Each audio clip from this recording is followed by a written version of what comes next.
बाज और चूजों की कहानी। एक गांव में एक किसान रहता था। एक बार उसे कहीं से बाज का एक अंडा मिला। उसने वह अंडा मुर्गी के अंडे के साथ रख दिया। मुर्गी उस अंडे को अन्य अंडों के साथ सेवने लगी। कुछ दिनों में मुर्गी के अंडे में से चूजे निकल आए और बाज के अंडे में से बाज का बच्चा चूजों के साथ पलने लगा। वह चूजों के साथ खाता पीता खेलता इधर उधर फुदकता बड़ा होने लगा।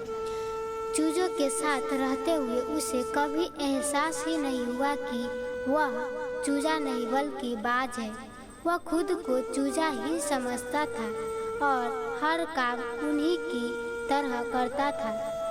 जब उड़ने की बारी आई तो अन्य चूजों की देखा देखी वह भी थोड़ी ही ऊंचाई तक उड़ा और फिर वापस जमीन पर आ गया। उसका भी ऊंचा उड़ने का मन करता, लेकिन जब वह सबको थोड़ी ऊंचाई तक उड़ता देखता तो वह भी उतनी ही ऊंचाई तक उड़ता। ज़्यादा ऊंचा उड़ने की वह कोशिश ही नहीं करता था।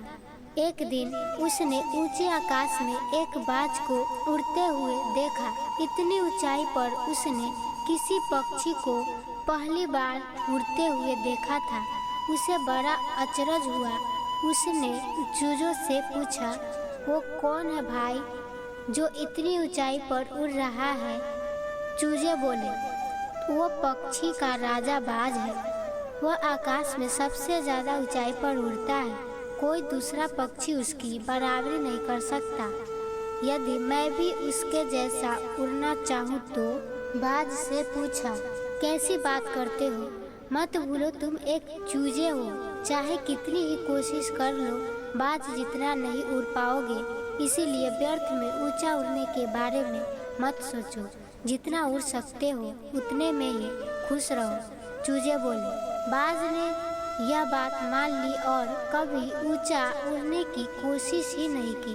बाज होने के बावजूद वह पूरी जिंदगी मुर्गी के समान जीता रहा। इससे हमें क्या सीख मिलती है? सोच और दृष्टिकोण का हमारे जीवन पर बहुत गहरा प्रभाव पड़ता है। हम सभी क्षमता और संभावनाओं से परिपूर्ण हैं।